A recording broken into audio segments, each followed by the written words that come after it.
ఈ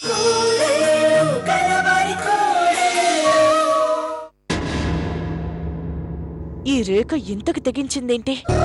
అంటే దానికొక్కదానికే మొగుడు మీద ప్రేమున్నట్టు నాకు లేనట్టని అత్తయ్య ముందు నిరూపించడానికేగా. మరి ఇంతకు తెగించాలా?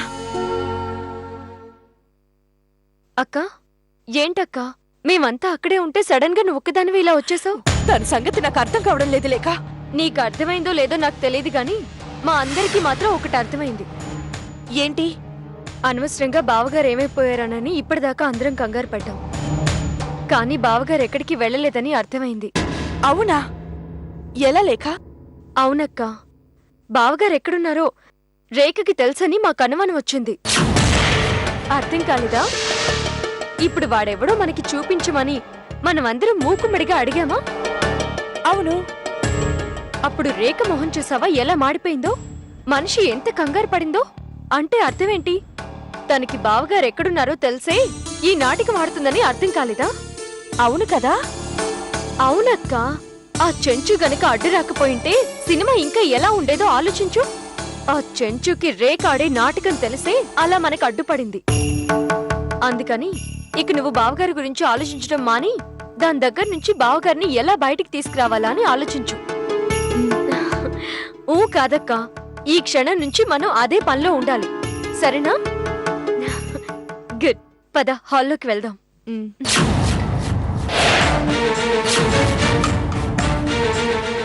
ఏంటి బావా, మంచినీళ్ళేమో తాగుతావా? పోనీ ఆ నీళ్ళల్లో కొంచెం విస్కీయో బ్రాందీయో కలుపుకుని తాగుతావా? రేయ్, నీ ఫ్రెండ్ని పిలిచానన్నావు కదరా? అవును. అవునేంట్రా? బావవాడితో అన్ని విషయాలు చెప్పేస్తాడు కదా. అక్క మనల్ని ఎగిరెగిరి తంతుందిరా. నిజమేరా. మరి ఇప్పుడు ఏం చేద్దాం?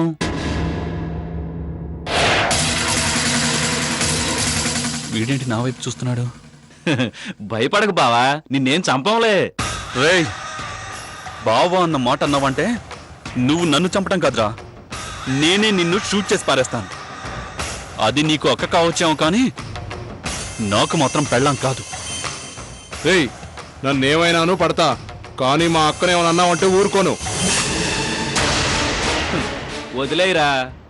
అందుకే నోరు కట్టి పడేసామనుకో, అప్పుడు అక్కని ఏమనలేడు, మా ఫ్రెండ్ వచ్చినా ఏ ప్రాబ్లం ఉండదు.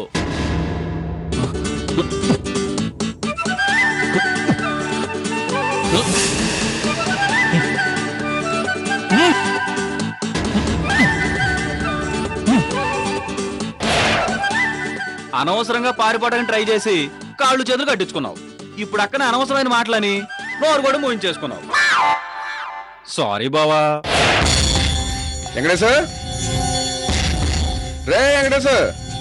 రేయ్, మా ఫ్రెండ్ వచ్చినట్టున్నాడు రా, పద.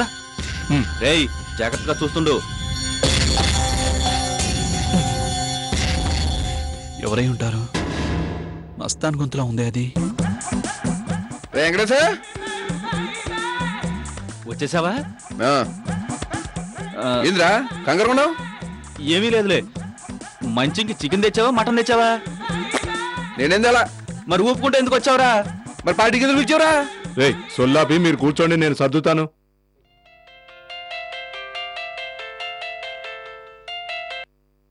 అక్క చెప్పక్క. అబ్బే, ఏం అల్లరి చేయట్లేదు అక్క, ఏదో పేపర్ చదువుకుంటున్నాడంతే. సరే అక్క, ఉంటానక్క.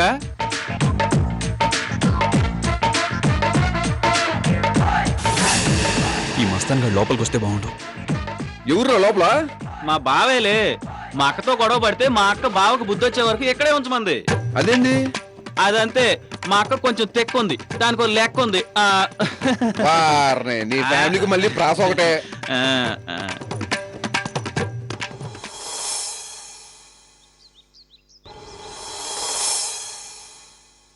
నాగమణి, నాగమణి, వస్తున్నామ్మా.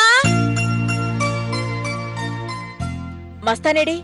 2 రోజుల నుంచి కనిపించడం లేదు. రాత్రే వచ్చిండమ్మా, ఏదో అల్లింటే లొల్లైందంట. సర్లే, నువ్వు ఇల్లంతా తుడిచేసి మాకు కాఫీలు తీసుకురా. గట్లనే అమ్మా. ఏంటక్క పేపర్ చూస్తున్నావు? పేపర్తో నాకేం పని జగదీశ్వరి. ఏదో నా బిడ్డ కనిపిస్తాడని చిన్న ఆశ. అమ్మా ఆ నాగమణిని ఇల్లు సర్దమన్నావా? అవును. ఏ ఆ సర్దుడేమో కానీ మమ్మల్ని ఒక చోట కూర్చొనివ్వట్లేదు, నిలబడినివ్వట్లేదు. అడి జరగని తొడవాలి, ఇటు జరగని సర్దాలి అంటుంది. అమ్మగారు ఇల్లు సర్దాలి అని తెగ హడావిడి చేస్తుంది. మాట్లాడుతుంటే మా చుట్టూనే తిరుగుతుంది. అదంతే లేరా. ఏమ్మా అక్షర, కాఫీ తాగావా? గుడ్ మార్నింగ్ అమ్మగారు. మస్తాన్ ఏమైపోయావు? మా అన్నయ్య పెద్ద మాత్రం లేడండి, ఆడికి సైకిల్ షాప్ ఉందండి. ఆడ సైకిల్ షాప్ లో గొడవ పడుతుంటే ఆపరా. మీ అన్నయ్య పెద్ద మాస్తాను, సైకిల్ షాపు ఇవన్నీ మాకెందుకు? ఇక ముందు నువ్వు సెలవు పెట్టే ముందు మాకు చెప్పి మానే. ఏందమ్మగారు అందరూ ఏంది చాలా సిరాగ్గా చాలా డల్గా ఉన్నారు? నీకు నాగమణి చెప్పలేదా? దానికి ఇంట్లో పని కుదిరిన కాడి నుంచి బాగా కొమ్ములు వచ్చాయండి. అది అసలు నాతో మాట్లాడితే మానేసింది. అది దాని గురించి తెలియదు కానీ అసలు ఏం జరిగింది అమ్మగారు? కార్తికేయ బాబు కనిపించట్లేదురా. అదేంది అమ్మగారు? ఏమ్మా నిజమా? అవును మస్తాన్, ఆఫీస్ కని వెళ్లారు, మళ్ళీ రాలేదు. ఇప్పటికి 2 రోజులు అయిపోయింది. అయ్యా రాత్రి నేను ఊరు నుంచి వచ్చేటప్పుడు మా దోస్తులతో కలిసి 2 పెగ్గులేసా. అయినా కొత్త ఉంటుంటే కార్తీక్ సార్ తాగే మందు బాటిల్ అక్కడ పడుంది. ఎక్కడ ఎక్కడ మస్తాన్? పద వెళ్దాం. అక్షర నువ్వుండమ్మా. మస్తాన్ నువ్వు చెప్పు. అదేనమ్మా బాటిల్ చూసా. పైగా వాళ్ళ ఒక ఆయన్ని వాళ్ళ పెళ్ళం కట్టిపడేసి మా దోస్తులు కాపలా పెట్టిందంట. వాళ్ళు చెప్పారు. వాళ్ళ మేడంని అక్క అక్క అంటున్నారు. ఆ మేడం కూడా ఉందా అక్కడ? అబ్బే లేదు భయ్యా, వాళ్ళు ఫోన్లో మారుతుంటే ఇన్నా. మస్తాన్, రేఖకి నీ ఫోన్ నెంబర్ తెలుసా? తెలీదు భయ్యా. ఎందుకు? నీ ఫోన్ ఒకసారి ఇవ్వు. 5 రూపాయల బ్యాలెన్స్ ఉంది భయ్యా. నేను వేయిస్తాను ఇవ్వు.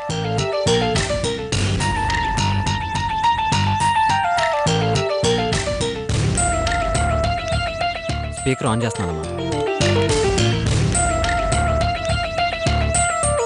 అక్క బావ తప్పించుకున్నాడు అక్క. రే పద్మాష్, ఇప్పుడు ఎలా రా?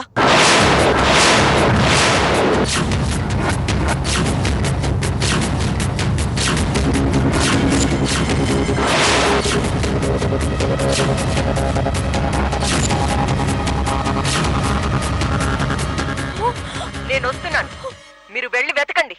వచ్చేలోపు బావ నా కంటికి కనపడకపోతే మిమ్మల్ని అందరినీ చంపి పారేస్తాను. అర్థమైందా?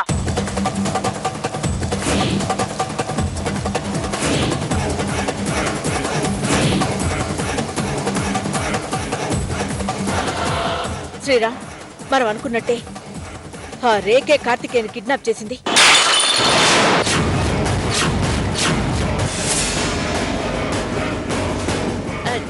చేజారిందమ్మా, గిప్పుడు దుడుస్తా. ఓమ్మనే, ఇలాకి నిజం గిట్లా తెలిసిపోయింది. ఈ సంగతి అమ్మకి జల్దీ చెప్పాలి. ఇప్పుడే దాన్ని చంపేశాను జగదీశ్వరి. అది అక్క నువ్వుండు. మన కార్తికేయ ప్రస్తుతం దాని చేతిలో లేడు, గూండాల దగ్గరున్నాడు. అది వాళ్లతో కార్తికేయని చంపమని చెప్పినా చెప్తుంది. అదంతకు తెగించినా తెగిస్తుంది. మనం ఏం తెలియనట్టే ఉండి కార్తికేయన్ మన దగ్గరకు తెచ్చుకోవాలి. అవునత్తయ్య, ముళ్ళు మీదున్న బట్టని జాగ్రత్తగా తీసినట్టు మనం బావగారిని మన దగ్గరికి తెచ్చుకోవాలి. అత్తయ్య, అసలు అది ఆడదేనా అత్తయ్య? అమ్మగారు ఇప్పుడు అవన్నీ మాట్లాడుకున్నాం దండగా. భయ్యా పదండి, మనం అక్కడికి వెళ్ళి కార్తీక్ సార్ తీసుకొద్దాం. అలాగే పదండి. పద. శ్రీరామ్, వాళ్ళసలే గుండాలు. ఏం పర్లేదమ్మా, నేను చూసుకుంటాను. రా.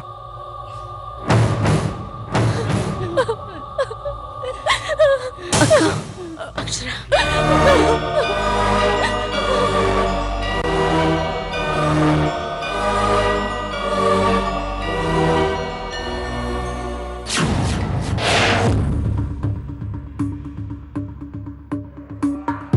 అమ్మా అమ్మా, గడ కొంపలు గిట్లా అంటుకునే అమ్మా. ఏమైందే? మల్లుడి కానీ తప్పించుకుని ఇంటికి వచ్చాడేంటి? ఇప్పుడే ఫోన్ కూడా చేశారు తప్పించుకున్నాడని. గా ఫోను మన పోరగాళ్ళు గిట్లా చేయలేదమ్మా. మరి మస్తాన్ గాని ఫోన్ గిట్లా తీసుకొని గా ఫోన్ నుంచి నీకు శ్రీరామ్ బాబు ఫోన్ చేసిండు.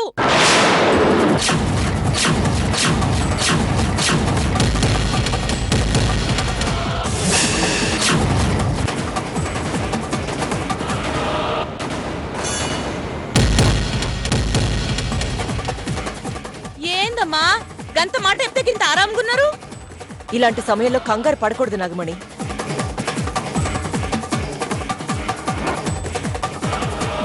రేయ్, బావని అర్జెంటుగా అక్కడి నుంచి మార్చేయండి. ఎక్కడికా? ముందు అక్కడి నుంచి తీసుకెళ్ళండి రా. కారులో కూర్చోపెట్టుకుని సిటీ మొత్తం తిరుగుతూ ఉండండి. నేను ఫోన్ చేసినప్పుడు అక్కడికి తీసుకొని రండి, సరేనా? రేయ్, రాత్రి కానీ ఉదయం కానీ మీరు తప్ప ఇంకెవరైనా అక్కడికొచ్చారా? అఘోరించలేకపోయారా? మీరేమైనా పిక్నిక్ వెళ్లారనుకుంటున్నారా?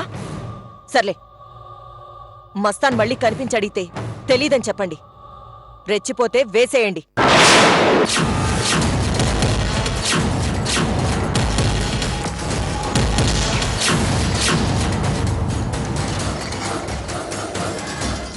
సారీ నాగమణి, నేను మా అమ్మనే కేర్ చేయను. ఇక నీ మొగుడు నాకు లెక్క చెప్పు. గదేందమ్మా, నేను గిట్లా ఎంత కోషిష్ చేసినా గస్మంటిది నా మొగుడే కథం చేయమని ఫోన్ చేస్తావు. ఊరికే చేసావా? డబ్బులు తీసుకోవట్లేదా? చూడు, మనసు మార్చుకుని నువ్వు వాళ్ళతో ఏదైనా వాగేవో నీ మొగుడిని వాళ్ళు వదిలేసినా నేను వదలను, జాగ్రత్త. అంతలే అమ్మా, గిస్వంటి బేకార్ పనులు ఒప్పుకోకూడదు. ఒప్పుకుంటే గిట్లనే ఉంటది. గుడ్, ఆలస్యమైన మంచి నిజం తెలుసుకున్నా.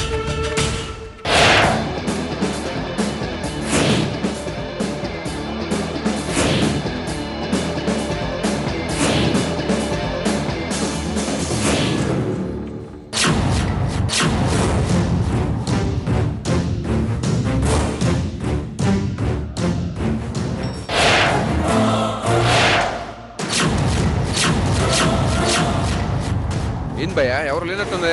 రే వెంకటేశ్వర్, రే వెంకటేశ్వర్. లాక్ చేస్తుంది కదా, లోపల ఎందుకుంటారు? ఖాళీ చేశారేం భయ్యా? ఉండు, నేను గేట్ దూకి లోన్ చూసి వస్తా. రేఖను అన్నయ్య ఎలా వదిలించుకుంటాడో తెలియదు కానీ చాలా కష్టం. రేఖ మరి ఎంతకు తెగిస్తుంది అనుకోలేదు.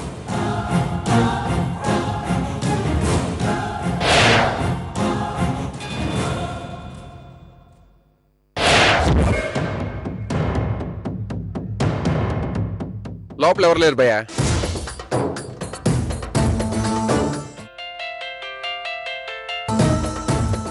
అమ్మా, ఇక్కడెవరూ లేరు, తాళం పెట్టుంది.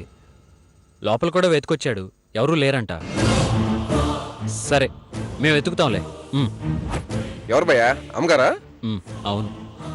అవును, మన ఇక్కడ కొత్తనాడు తెలిసే బిసాన్ ఎత్తేసారా, లేకపోతే ముందే ప్లానా? ముందే ప్లాన్ అయి ఉంటుంది.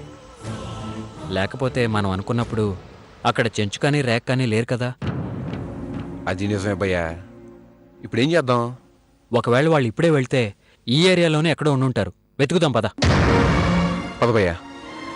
ఎట్టయినా సరే కార్తీక్ సార్ని పట్టుకొని అక్షరంకి అప్పగించే వరకు నాకు మనిషి ఎంత ఉండదు. పాపం పిచ్చి తల్లి ఎంత తల్లడిల్లిపోతుందో ఏంటో. పద భయ్యా.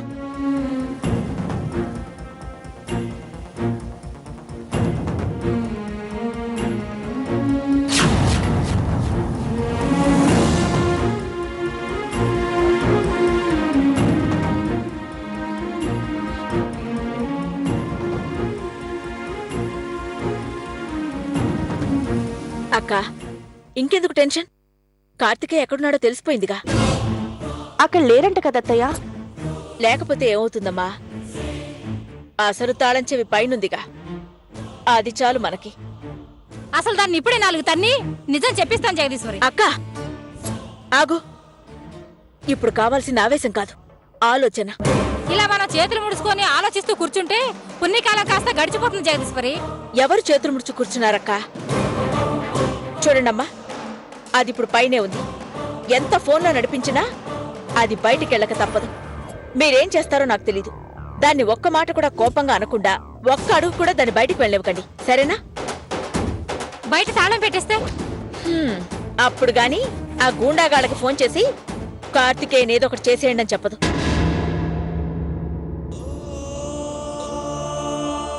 అక్షరా, ఈ పరిస్థితుల్లో నువ్వు కూల్గా ఉండడం కష్టం, నేను అర్థం చేసుకోగలను. కానీ నువ్వు చాలా కంట్రోల్లో ఉండి దాన్ని బయటికి వెళ్ళకుండా చేయాలి. ఆ తల్లి కూతుళ్ళు బయటికి రాగానే వాళ్ళకి తెలియకుండా గదికి తాళం వేస్తానత్తయ్య. ఎందుకు? ఈ కది బయటికి వెళ్ళదు, దాని రూమ్ లోకి వెళ్ళదు. ఈ కది ఫోన్ ఎలా మాట్లాడుతుంది? వద్దమ్మా, దాని కోపం వచ్చే పని ఏది చేయదు. అసలు నేనే దాన్ని 4 తన్ని మూల కూర్చోబెట్టగలను. చెప్పానుగా, కార్తికేయ దాని చేతుల్లో ఉన్నాడు. అందుకే మేమెవరూ ఇన్వాల్వ్ కాదలుచుకోలేదు. మీరే. సరేనా అక్క? నూరా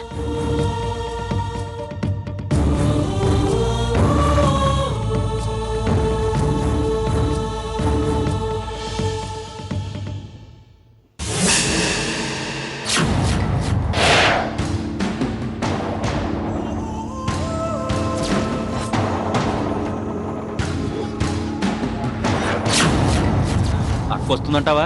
10 నిమిషాల్లో వచ్చేస్తానంది. సర్లే, దారిలో ఎక్కడైనా పాన్ షాప్ ఉంటే బండి ఆపు, దమ్ము కొట్టాలి. మస్తాన్ గడు రాత్రి చూసినట్టయితే బాగుండేది. ఆ మస్తాన్ గాడు అక్కింటి డ్రైవర్ అని తెలియక అండి నేను రమ్మన్నాను చూడు, దాన్ని ఇప్పుడు అనుభవిస్తున్నాం.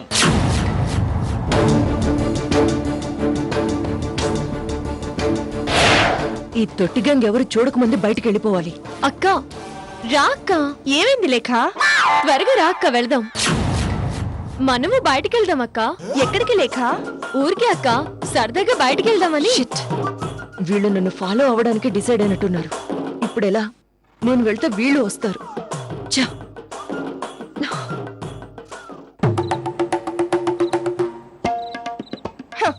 బయటికి ఎందుకులే, మనం ఇక్కడే కూర్చుందాం.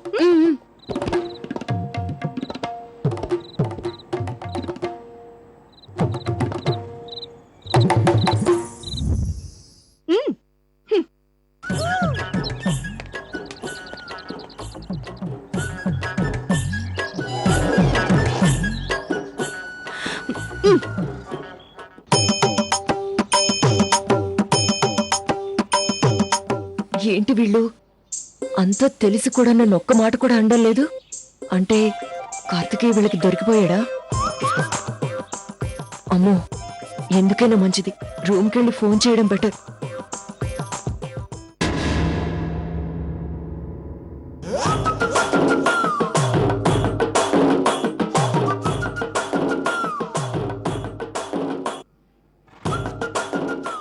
ఏంటే నా వెనకే వస్తున్నారు?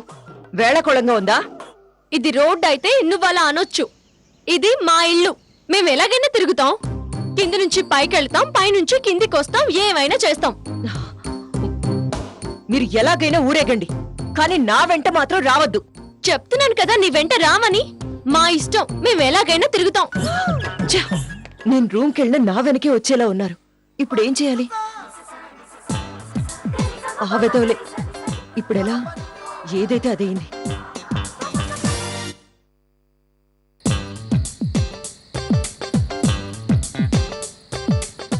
ఏయ్, ఏంటి? ఫోన్ వస్తుంది కదా, లిఫ్ట్ చేసి మాట్లాడుకో. మేమేదో ఫోన్ లాక్కుని మాట్లాడుతున్నట్టు ఫీల్ అవుతావే. మాట్లాడు, రింగ్ అవుతుంది కదా. నేను మాట్లాడను. మంచిది, మాట్లాడుకు.